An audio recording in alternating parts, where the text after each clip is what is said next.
Hello and welcome to Season 1, Episode 3 of the Me to You Marketing Show.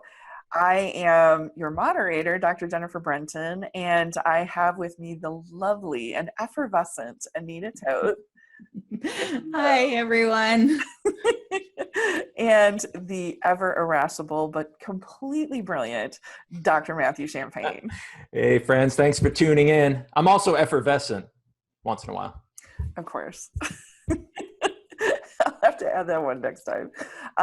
We are here today talking about, as we usually do this season, a negative psychological trigger in marketing, or one that can become very negative, even if it's necessary. So should be used with care. And a positive relationship building technique, courtesy of Dr. Matthew Champagne and his techniques on survey and relationship in a leveraged fashion for brands and presentations. So, Dr. Champagne, without further ado, would you like to start us off on either one of those topics? It is Dr. Choice. Oh, gosh. All right. So my choices are scarcity, which is our topic of the day, and internal incentives was what we had discussed as kind of an alternative that comes from the 9 principles of customer feedback. So maybe I'll start with that, since that's would be relatively unknown to everyone. But the notion of internal incentives comes from a long series of studies over a couple of decades about what encourages people to respond to feedback. And most people are aware that when you are asked to fill out a survey or some feedback form, they always, give you that external incentive. Hey, I'll enter your name in a drawing to win some, iPhone or some iPad or some device, or we'll give you a coupon or some cash or a discount or something. But over the years, asking folks that make these sorts of decisions, it turns out those are very poor predictors of response rate. And so what we promote instead is internal incentives, things that are important to that particular individual. Rule number 1 of psychology: people are different. So people have different things that are incentivizing to them. So why not offer an incentive that is particular to this person, and as well something that is more internal to the situation? If you're, and this might be if you're trying to promote people to fill out a survey for some training that they just did, or an online course that you just taught, or your book that you've just completed, is to give them something that's relevant to that book or to that course, some knowledge of results, something that they can't get anywhere else. They're getting feedback from what other people are saying about your course or your book or your training. So we call those internal incentives, and have found them to be a far bigger boost to your response rate than using external incentives. And in this case, part of why what at least I feel for my audience is really important to hear Matt talk about with internal versus external incentives is that, the internal incentives, in the way that I see it, they're more relational. And even though he's using them surely for survey, I really think that this qualifies as a broader discussion in marketing, because there really are a couple of different sets of incentives that we give our audience to have them engage. And there's an awful lot of applications. For instance, is it AppSumo that you can do giveaways? And there's a lot of other more what I would call identity-based type of incentives that are, that really hit close to home for community building. And so I'm happy to talk about this too, as far as examples go, but do either one of you have any stories about, or any examples that you know of about this, marketing dichotomy between internal and external incentives? And, it seems to be a clear winner, at least for the conversation of doing survey, that internal incentives win out, because, it's, an incentive to say, hey, would you like a coupon for a meal, just to have a conversation with me? That doesn't come across as too authentic. But, the way that Dr. Champagne describes the internal incentives, he's got 6 million data points to prove it. So Well, and what you said there, you said relational. I think that's the key word here, because when you think of external incentives, it's all transactional. You're filling out my survey in exchange for money. You're filling out my survey in exchange for an unknown probability of winning some device you might already own. So it's the quid pro quo is already there. You're doing it for this reason. You're not doing it for the deeper reasons, and that's where internal incentives are. Why am I filling out this survey? Because I'm going to get some knowledge of results. I'm going to see what other people are saying. I'm going to learn how I stand relative to others. And so now you've turned this into a relational exchange. And so you want to stay away. That's why external incentives, I always say, don't give out money or prizes, because you've changed the whole nature of why they're responding to you. They're doing it for money, and they're not doing it for purposes that are going to continue that relationship. One of the, Jennifer mentioned it already, one of the best ways that I've seen this done is through quizzes. And there's a site called BuzzFeed. Now, their quizzes are just silly, like, are you an old Shania Twain or a new Shania Twain? Or they've got so many of them, different characters from popular books and movies. Which one are you? The point is, though, that people are really interested in finding these things out about themselves that they may or may not know, depending, of course, on how the quiz is created. But using a quiz and then taking what Matt said and giving the results so you can see not just about yourself, but where you are in relation to others has worked really well in marketing. And we're starting to see more of it, especially I do a lot with Facebook, with Facebook Messenger ads. Because it's more of a dialogue, it's easier to use something like a quiz to start that conversation with customers that previously was more challenging when it was just one way. Even for something like email. Email isn't quite the same as something like a chat feature, either on a website or, like I said, Facebook Messenger, something like that, where you can actually respond right back to whatever their response was.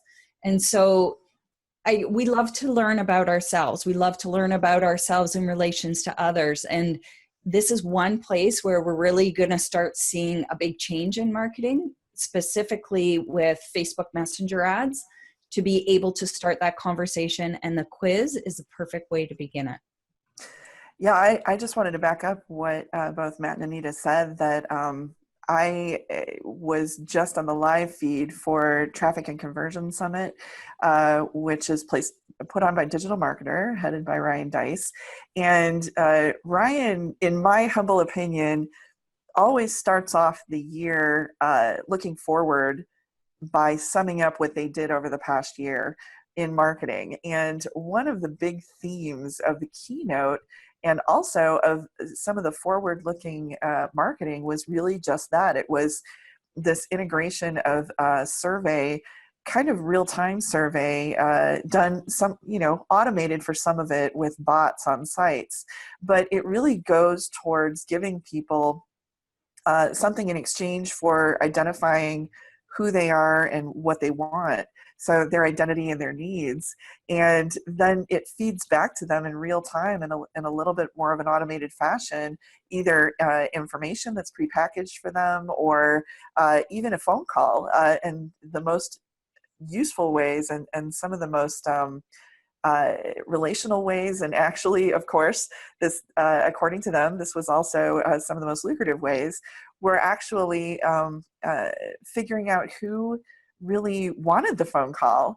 And then instead of being annoyed, they were delighted because they felt very personalized service, because they had started with this identity exchange, this survey. And granted, that is a little bit more, it's getting to be more and more automated according to who the brand is. And that's going to be fascinating to find out best practices and some not so great practices with that. But I do think it really all starts with what Dr. Champagne talks about with his surveys in real time, that just started out with the pen and paper, and anything can be automated from there.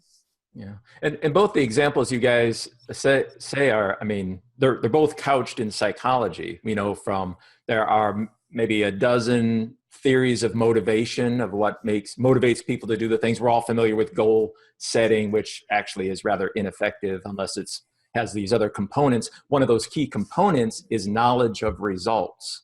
That is the magic in goal setting, and it's the magic in many other theories of motivation. In fact, motivation doesn't work unless you have knowledge of results, and that's what a quiz is. The quiz is giving people that insight, and the examples you gave from Ryan's conference as well. That's what people crave is what happened. That's why they'll fill out a quiz. That's why they'll answer something. They want to know what others think. They want to know the knowledge of results. Highly motivating, and that's kind of the magic factor here. Yeah, I have to say that I catch myself doing some of those quizzes because I have to know, am I Gryffindor? Am I Hufflepuff? Or am I Slytherin? Guilty as charged. So even when they're completely fun and fanciful and you could say slightly ridiculous, they're too yummy. So, and again, I think that all goes towards identity. And it's a fascinating thing though, because we do know that it works to get audience participation to do giveaways. I have wonderful friends who have done this to very great effect. And I have to say though, that it always made me wonder, I think that if you're throwing money into the street, you're going to create a crowd. But the question isn't, the crowd, will it come? The question is, what will the crowd do after that? And that was really always my concern, which is, how do you follow that up? If you're going on a webinar once a week and you're always giving away, the amount of dollars for the people that show up on the webinar, at what point do people feel like that's more of a game than anything else, So that, that was always my concern with some of the giveaways. And just one last thought on that, on a positive side, I do think that there can be some external incentives that are given that I know I've reacted very personally positive to, for instance, on podcasts or shows where some of the sponsors will give away things that are aligned with entering the world of that podcast. Our good friend Jeff Brown with Read to Lead, and I believe that one of his, and I could be wrong with this, but anything that about giving away books or free books on Audible, things like that. I know other book podcasts will do that.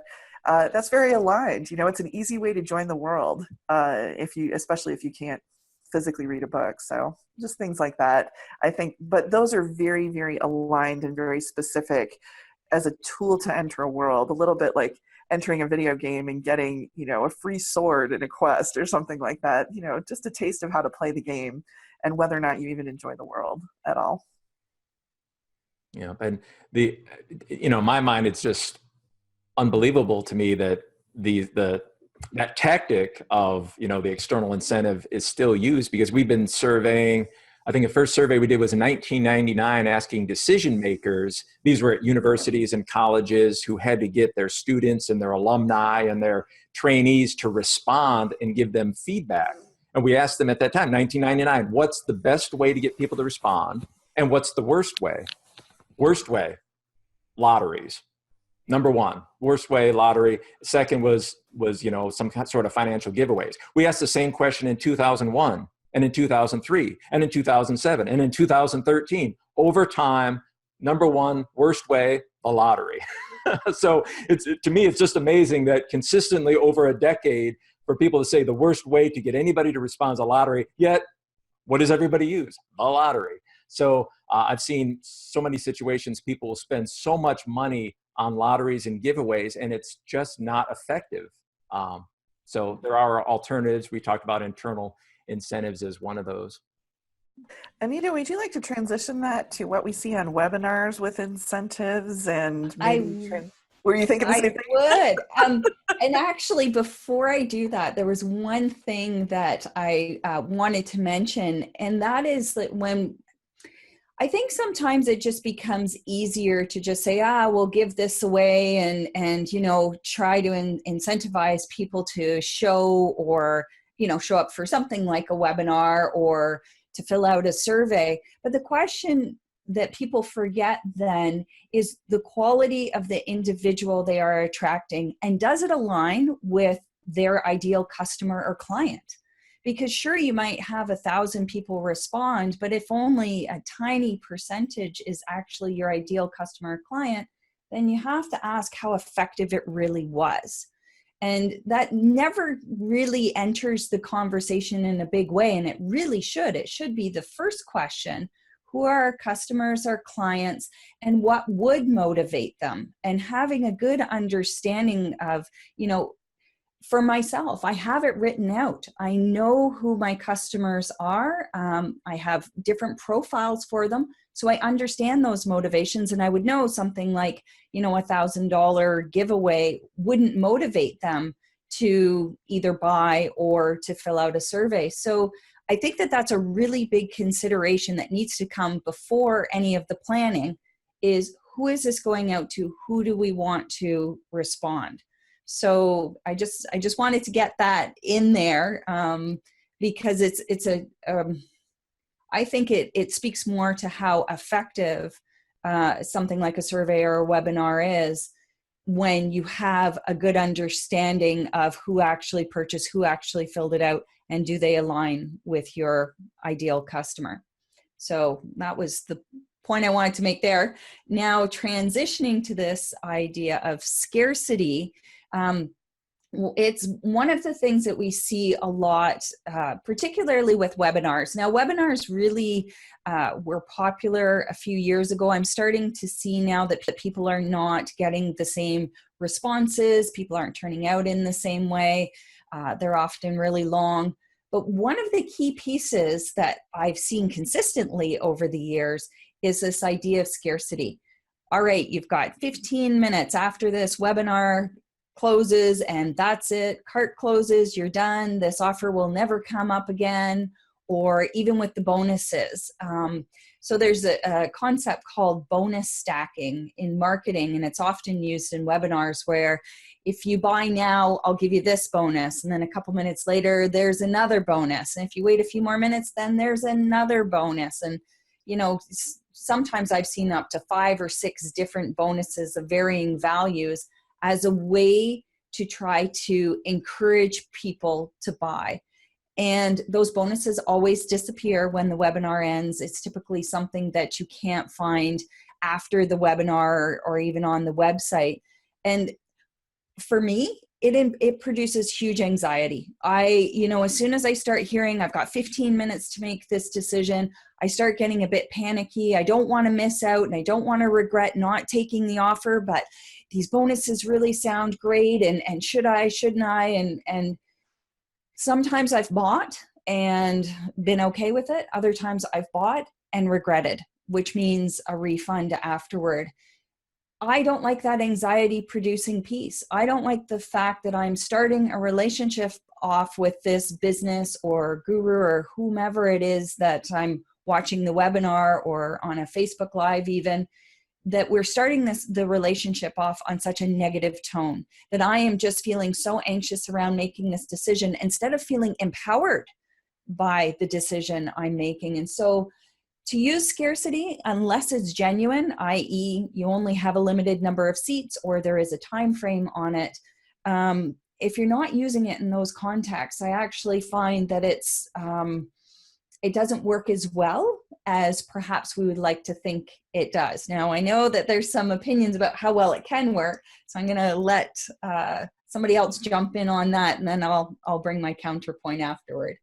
So wait, before Matt rants, because I know he's got a lot to say about this, I want to go with you had mentioned a couple of the positives, and I really want to, talk about when it is appropriate to use scarcity, because this is one of those tools that I think even Dr. Champagne would agree is useful when it's appropriate and when it's necessary. So, scarcity, again, the definition, just offering only a certain amount of something. And I think the big designation here that is really what rankles people as far as what I've seen relationship hurting is that when it's a false scarcity, when it's very artificial. Now, I say that not as, you know, hey, I'm a business person and I'm an entrepreneur and I'm a world builder. And, you know, if I want to build my world and I want to do a workshop and I only want to have 10 seats, you could argue that that's artificial. But really, you know, we're within our rights to say how many seats that we'd like for the amount of time and relationship and, you know, the resources and how deep we want to go. That's not artificial. That's just a boundary. That's a world building creation that we're setting. And that's a very real thing. I also think that it's actually ethical to be advertising, hey, I'm offering this until the 10 seats are filled, and then there's a wait list. And, you know, it's much better than giving the impression that this is going to be open forever. And, you know, because it allows people to make decisions accordingly. That would be one of the good ways that I could see scarcity, is just the number of seats. There's also an elite type of atmosphere to that. And I don't know how the two of you feel about elite scarcity. I don't know if either one of you want to talk about that, whether you feel that that's artificial or that's authentic. Well, you'll have to define elite scarcity for me. I don't know that term. Well, it's my descriptor for things like, you know, we have this product that we offer for a base price, and we're going to offer just a certain amount of people something more to that offer, whether it's a bonus. Usually it comes with more attention, more access, and sometimes not. But usually it comes with something more than the base offer, but it's only open to a certain amount of seats. Gotcha. For a much greater price, sometimes up to 10 times the original cost. Yeah, I mean, I've heard this discussion a lot about, you know, I think most people would agree, well, you don't want to do fake scarcity, but we see so much of that. And so the discussion is, well, where should I put scarcity in? I guess my argument is, why does it have to be there? Because that's why I hear other entrepreneurs and small business owners, people in online marketing are like, okay, now I got to dump in the scarcity. I need 2 cups of scarcity into my recipe. Where does it go? And like, how hard should I hit it? And my question is, well, do you need it? Like, first off, you know, do you need it at all? Is this one of those situations? And is it going to harm you? You know, you got to think long term. You know, if you're, you know, people say, oh, well, scarcity works. Well, sure. You know, if Walmart says, hey, it's Black Friday, there's only 10 TVs left at this price, people will knock down those doors to get those TVs. And they say, well, see, it worked. Well, did it? You just got national exposure of people getting injured getting into your store. Is that the part that worked? You sold the TVs, well, hooray. But there's these other consequences, the bad exposure, hurt, you know, people hurt, that you need Paying for protection. Yeah, exactly. So consider all of those. Nita mentioned the stress is part of that. That's an outcome of doing this scarcity. So it's not just, hey, did people buy your stuff, but what are you setting up in a new relationship? Like Anita said, is that how you want to start it off? What about the stress and the pressure to be known as that sort of person that, you know, we all know that if you say that, well, I only have 10 seats left in this class. Really? You think if the 11th person came with cash in hand, you're going to say, oh, no, I only want 10. You probably take the 11th. And we know that. So it's, you know, it's really a deeper issue, I think, than just saying, well, how much scarcity should I have? I'd like to know, well, should I use it at all? And think through all those consequences of doing scarcity in the first place. Mm-hmm. And I wanted to add to that as well, going back to what Matt just mentioned about the Walmart example and the exposure it gives. I've heard marketers, and there's plenty of evidence from people who have used scarcity in their selling to say, you know, last day or last few minutes before the cart closes, you see this huge spike in the number of buyers. And so they'll say it's really effective. Look at how many more people I got. Again, I bring it back. What we never hear is how many people refunded shortly afterward because it wasn't a great fit for them. Or, you know, are again around long-term relationships. I think that becomes it again. Scarcity, when it's used falsely like that, where you don't need to close the cart because there's some real deadline in place, kind of like product expiration or something like that, that you get with food. You've just arbitrarily chosen that on this date I'm going to close the cart after so many days of having it open. That we don't know. Sorry, what I wanted to say was around long-term customers and building that relationship. Scarcity, when it's built in like that, like Matt said, kind of, well, I'll just add a dash of this because I've been told that I need to do it, really has a short-term mentality to it. It's about making that quick sale. It's knowing that there's going to be a huge number of people buying at the last minute because the scarcity is in place and they're being pushed to buy. But are these really, again, your ideal customers and clients? Are these people going to stay with you? Or over the next few days, are you going to find a high number of refunds because it wasn't a good fit for them? And these are some really tough questions to ask yourself going in, because there's always this balance between how much you would, how many customers you'd like or how many sales you'd like to have, and then keeping people for the long term. And I think going into any of these, when creating webinars or ad campaigns or marketing campaigns, asking which is more important, the quick sale or trying to develop longer term relationships where these people will be loyal and over the, whatever duration of time that they're with you will end up purchasing more from you because there's a relationship in place and they are ideal to your products or services. Yeah, that's a really interesting topic to bring up, because I know that with the quick sale, even if this is a very legitimate thing, and we talked about urgency last time, and I see scarcity also, I see urgency as a scarcity of time, whether that's artificial or not. So I see it all falling under the same thing.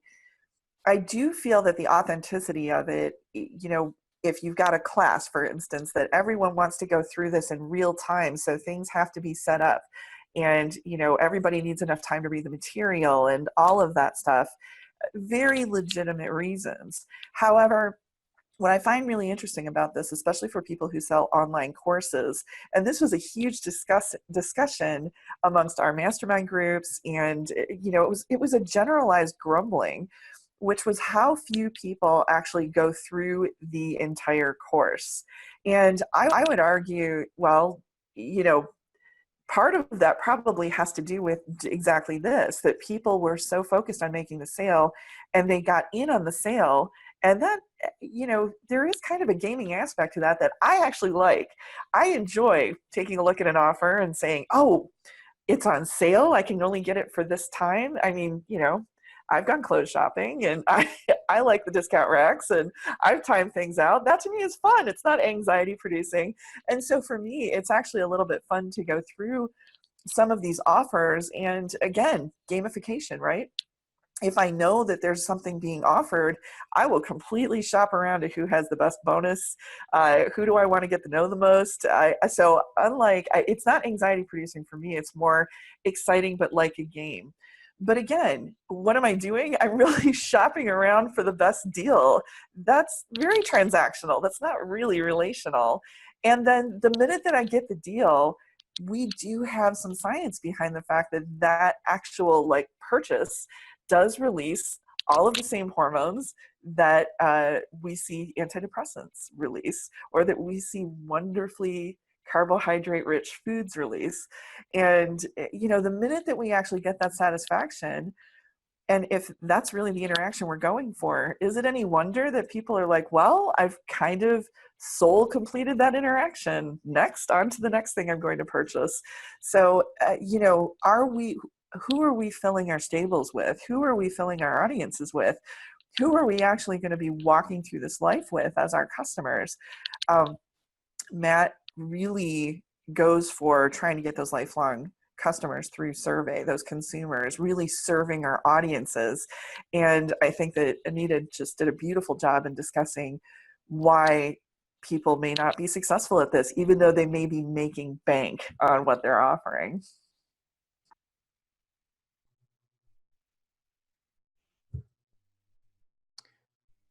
Everyone's speechless after after Jen's explanation. Wow.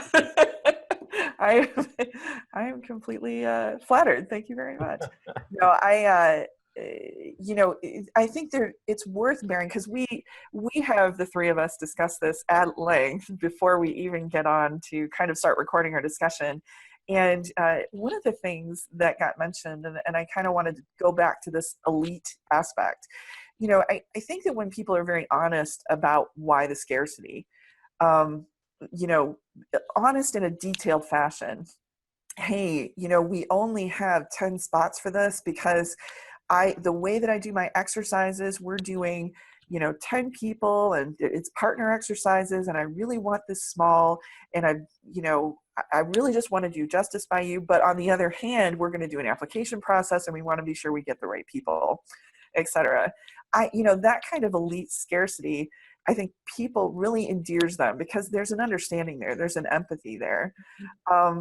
But with, Matt talked about it, if there's really no explanation and it just seems arbitrary, again, people feel a little bit like they were the game. Matt, do you want to talk about that a little bit more? Because I know that you and Anita have some strong feelings about what that does, especially for how people feel about it.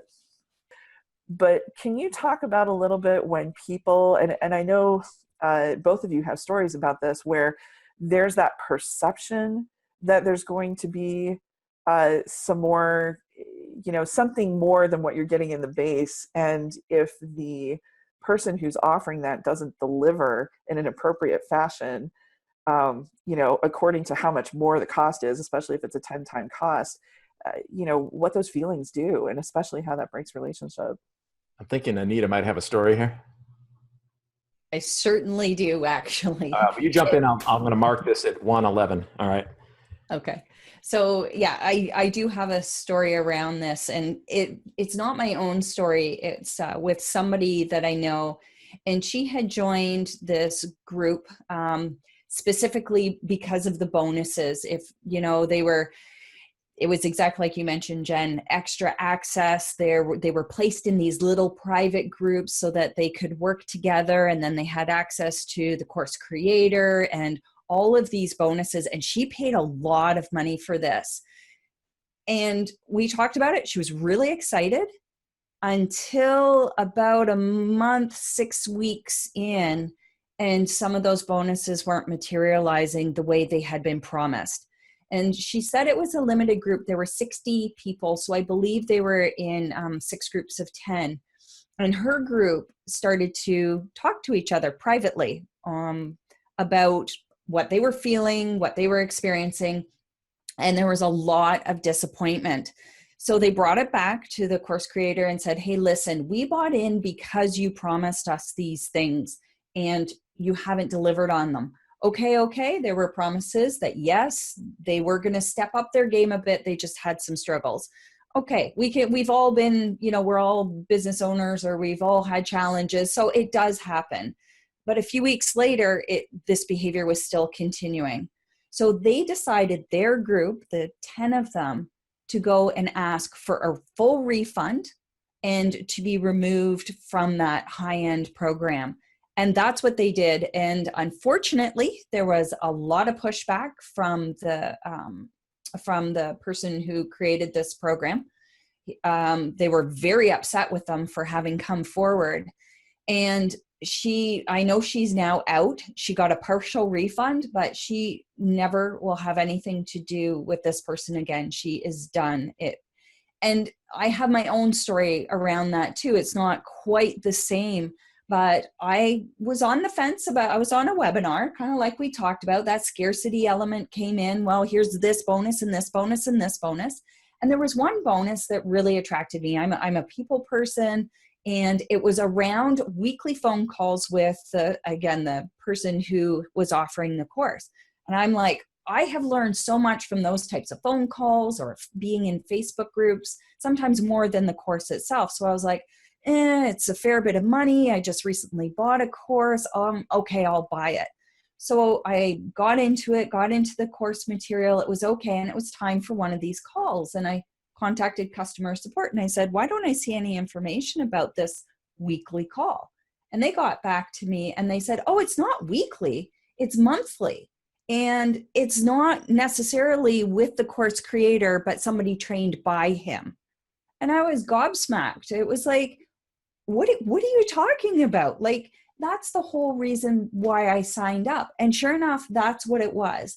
It turned out I was part of an evergreen program, which I didn't realize that when I was on the webinar. They really made it seem live. And so I wasn't part of that. And that alone did such damage to my respect for this person that I'm no longer, I pulled myself out of the group. I don't support their course at all. And it was because of the false scarcity pushed me to buy. That bonus pushed me over to whip out my credit card. But then the follow-up afterwards, there was no, my trust was gone. My respect was gone. It injured the relationship. And that's why I don't like to use methods like that when trying to get somebody, interested in buying my services or my products. I believe they should buy because they are ready to buy, not because some bonus pushed them over the edge when they weren't quite ready. So that's my story. And that's why I'm so like, oh, probably my face is 10 shades of red right now. Because that was one of the, I felt taken. I felt like I had just been scammed, and it was a horrible feeling. And I had been. And so that's why the scarcity piece, to sell when it's not genuine, and this wasn't. He opened a program a couple months later, same program. So I think that we need to, we've heard this little sprinkle of it here and there when it's genuine. And when it is, it can do very well, such as, an elite group that people understand if they're buying that access. Something like that, I'm all for. Just to be clear, for those people that don't know what an evergreen product is, can you explain the difference between an evergreen product and a live product? Absolutely. So in the online world, we often use something called a launch, a product launch or a service launch. And this is where you build up to it. There's a good amount of preparation. Then the cart will open for a certain period of time. And then the cart closes and you can't buy that product or service anymore. It's of limited duration. So cart opening, just to be clear, means that you can't buy the product even though it's being advertised until the quote cart opens, meaning that they actually put the sales page up that you can enter your information to purchase the product. Yes, that is correct. And cart close means that you've missed it. You can't purchase the product after that point from that sales page. Whereas an evergreen is just where you can go on a site and at any time you can purchase that program. And it's not uncommon, and marketers do this all the time, or at least digital marketers do, where they will have a launch like we just mentioned, where there's a specific cart open and a cart close date, and they will take that and make it evergreen, meaning they're running it all the time, so that the person who comes across it thinks it's live, where really it was recorded in the past. And that's what I got caught in. So when this person was mentioning about, hey, you can come on these weekly calls with me and we talk about this, that, and the other. Well, when he originally recorded it, I think it was like 7 months earlier, that was true. But once it became evergreen, meaning he just promoted this all the time, that language was still in it that made it seem like it was live.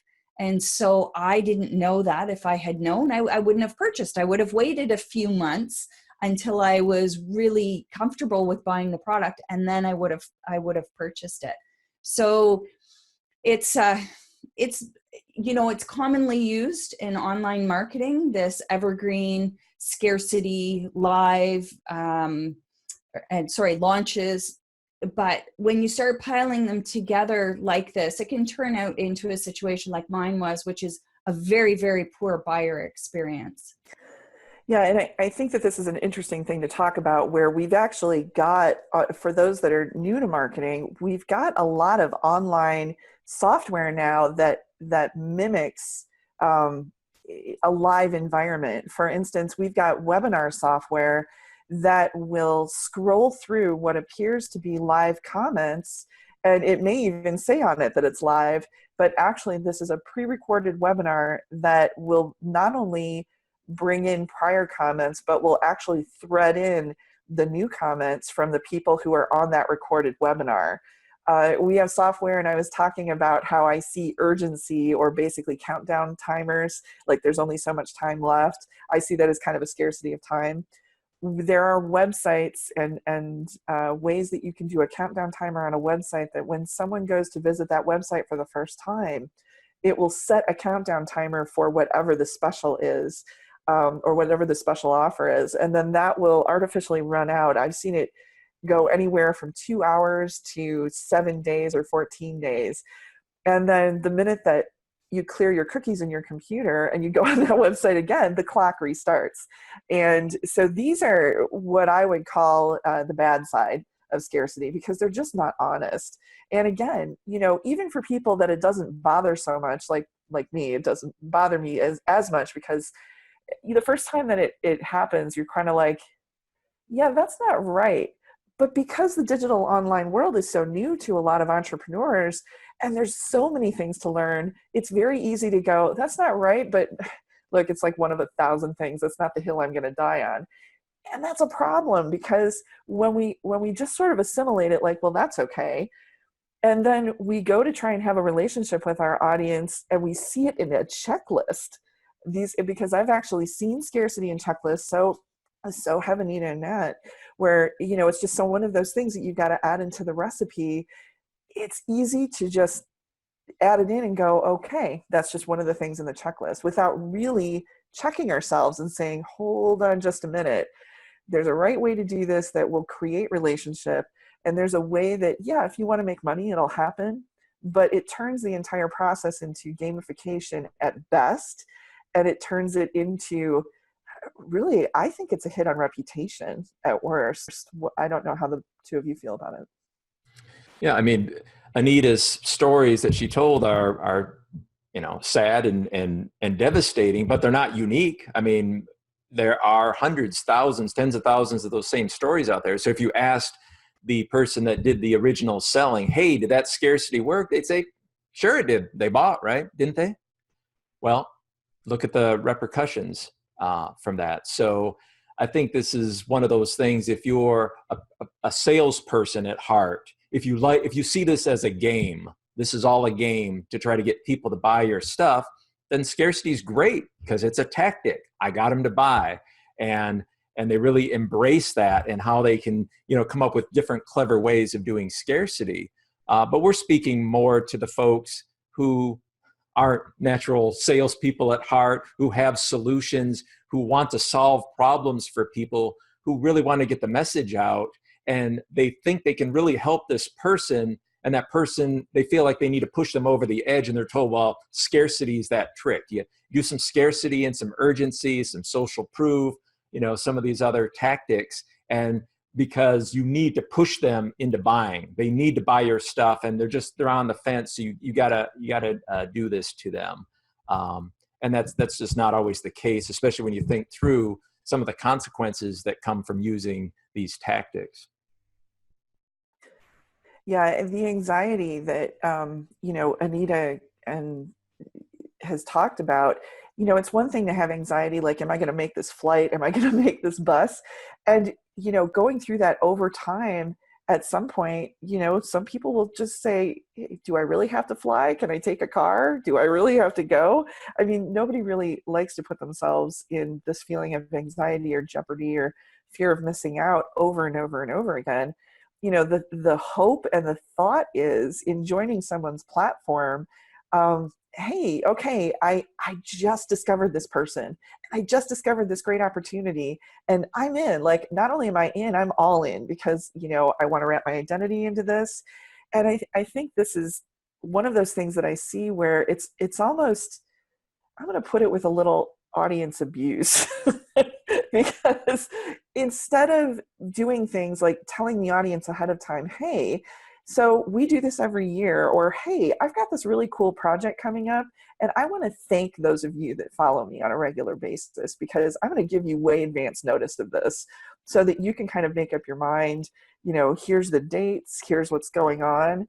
And instead of doing that, what I tend to see is that, especially professional marketers, they like to kind of go all over again with the urgency and be like, surprise, here I'm launching again, and it's all new, and it's this, and I if I were in a relationship with somebody and there was absolutely nothing that I had to rely on, I mean, that's a stressful relationship. I mean, at some point, I've got to put up a boundary and go, look, it's been fun, it's been exciting, but at some point I just gotta rest. I just want to veg, and this isn't a vegging. There's no vegging in this relationship.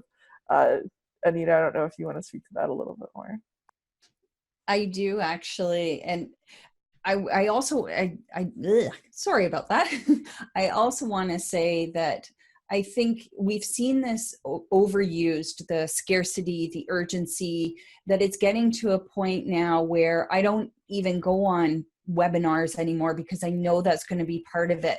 And so I try to do my homework in advance to see, is this something I really want? And if it's not, I don't even go on the webinars. We're now seeing webinar attendance really dropping. People get this, they know this, they're going to be pushed. They know that there's often, these high pressure sales tactics of urgency and scarcity, and it's showing. People don't want it. And so webinar attendance rates are really dropping because of that.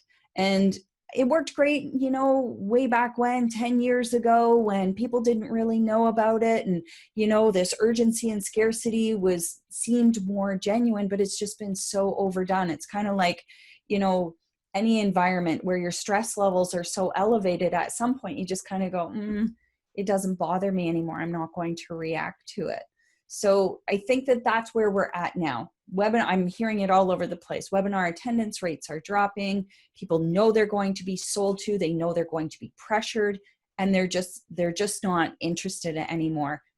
Hence, it's time now for this shift. Let's look at other ways, such as building a relationship, finding out why people might be on the fence instead of pushing them over the fence, putting out a hand and saying, hey, let's talk about this. Why are you on the fence? What can I do to help you make a decision? And something I've been exploring recently is just kind of getting to the point of why do some people find this to be kind of icky, because we're told you have to put the scarcity in there. So when you're offering a webinar, you say, sign up now, limited seats available. Well, we know that's not the case. But so why does that feel icky, to a salesperson? It's a game. It doesn't feel that way to them, but for a lot of us, it does.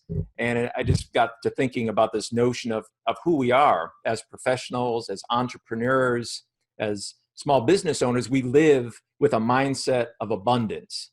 And that's what sets us apart, because most of the world has a scarcity mindset. As entrepreneurs, there's an abundance of everything, of technology, of ideas, of money, of customers, of relationships and partners. That's what's so exciting about getting up and doing our work, is that this abundance of everything. And we try to limit our time with people who have a scarcity mindset. Unfortunately, some of them are in our own families, our own circle of friends, and we're like, oh, we don't want to spend too much time with them because it's so much negativity. Oh, we're running out of this, and the planet's losing this and that, and oh, if somebody bought my book for $10, that means $10 that they couldn't spend elsewhere. Everything's fixed pie. It's just a very depressing mindset to have, and we set ourselves apart from that. So, to me, I think that's part of the friction I see with scarcity. Is as entrepreneurs and professionals, we have this notion that there's abundance of everything, yet we're told we have to use scarcity. It's so against who we are, and it's the other side. It's the side we're trying to stay with, the part of the world that I like to kind of seal myself off from. And now we're intentionally lifting up the tent and allowing it in. And and bringing it in. So it doesn't feel right to be using a tactic like scarcity. So I'm just exploring how to use abundance as an alternative tactic to seal that deal, to close the sale, to encourage people to buy what I think will help them, is using abundance instead of scarcity. Mm-hmm. And I think the basis of all this, at least in my opinion, is about respect. If you're on the fence about something and I shove you off by giving you these bonuses or by telling you there's only a certain amount of time to grab whatever the offer is, that doesn't respect where you're at and why, again, you might be having some objections. I think it's short-sighted versus what we've talked about, long-term, where starting a relationship, asking those questions, why they might have those objections. And, who knows what can come out of it? Sometimes those conversations, it's not always about money. Most people, when they have made a decision, they are willing to spend whatever the amount is because they're 100% in. Even though we hear that the big objection is, oh, it's too expensive, it often isn't. Either it's not a good fit for them, maybe it's not a good fit yet, but in 6 months' time it might be. Or maybe there's a piece missing or they don't understand about what we're offering. And in having those discussions, I think that you get way more out of them than you do forcing somebody to make a decision right now. Buy right now, I'm going to push you one way or the other because you've got to buy right now so I can make the sale. I'm the one who is important in this setup, not my customer or my client. And that's really how I see it. There's a lack of respect, and the person making the sale or using these tactics, then it's about them rather than the potential customer or client that they're trying to serve. Yeah, and I see it slightly differently, but I'm also that person that there's a famous airline carrier who doesn't assign seats, and but they will sell an elite group where if this flight is not full, you can get into the first 15 slots that go on the plane for a nominal fee. And I will universally pay that nominal fee to get on first. And yes, for that brief moment of time, I feel like I am in the elite club and it makes me very happy. And for the cost, I am willing to have that identity. So again, I know that we all react to these things a little different. My getting back though to that issue of respect, really, I think that's a beautiful summation because we're talking about webinars, and Matt really knows what he's talking about, because as Anita was talking about the fact that the webinar attendance is really going down, Matt has shown using this technique with respecting people's time, respecting their answers on survey. He's really getting some significant numbers of people, much higher numbers and much higher proportions coming in from the opt-in to these webinars, and people are thrilled. And I do think respect is a huge part of that. The scarcity that we haven't talked about yet with webinars is I will only do this live only, and there will be no replays. And I feel like that is the ultimate potential for disrespect for many audiences, because many audiences just really maybe come across the information, and especially if it really speaks to their heart or speaks to their need or speaks to their potential emergency, to say that it will only be live, and if someone is really feeling very strongly about that information, the lengths to which they'll go to sacrifice to get that information and then potentially take the offer, again, what kind of a relationship does that set up? It's almost a little bit like extortion or blackmail. And I can tell you this, having been one of those people, because doing medicine doesn't really always jive with the webinar schedules. So I was very excited to see the evergreen webinars existed. I was very excited to see those very few marketers who will say things like, well, just please get on the list. And if you have any questions, this is the live webinar time. And it is true that we're going to offer bonuses on the live webinar time that you won't be able to get afterwards. But If this information is for you, there will be a replay. However, we're only going to give that replay information to people who opt into the list, because we don't want to spam our people. We don't want to give them information if they're really not interested in this offer.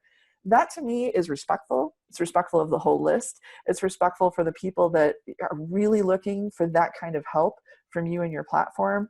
But I can count on one hand the amount of people that I've seen respect their audiences in this fashion with these webinars. And it would be, for those that have, I'm very endeared to them. For those that have even created the software to make this possible, I'm their fans for life. Because again, it just goes to respect.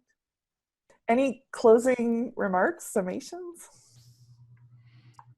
No, just more examples come up as both of you were talking. I'm thinking in my head of other examples of how scarcity are used in funnels and in launches and in webinars. And, you know, we've all seen them. I guess maybe just have people just be a little more attuned to that in their own selling, in their own marketing, to see where you might not even realize, like, oh, geez, I thought this was just what we did. And now you might see it now as kind of a subtle or not so subtle hint of scarcity. And, you know, just think through what the impact of that would be. Is that really an honest statement? Could you be offering something that you say is scarce, yet it's not really, and you'll be, you know, found out? And, you know, just think through those consequences. I think that would be a great takeaway from this discussion.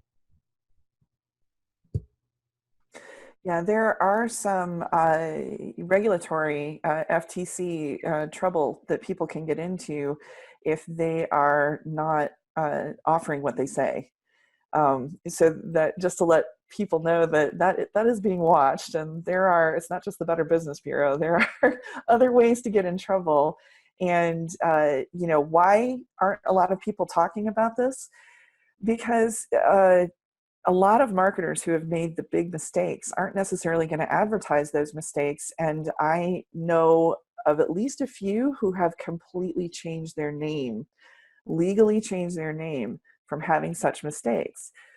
My audience in particular doesn't, and I'm sure most people who are selling online don't necessarily have that luxury, because they have certifications, they have other businesses, they have reputations, and just, again, it's like Matt said, it just feels icky. And why live like that? So no, we don't feel that any part of this is a game. We feel that all of this research, or we feel that all of this interaction is relational, and we feel that it is something that people want to stand by their own personal reputations.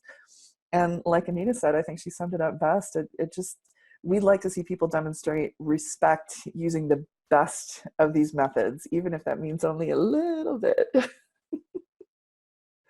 Well, from Dr. Champagne and Anita Toth and myself, thank you very much for joining us for this third episode of season 1 of the Media Marketing Show. And we will see you next time.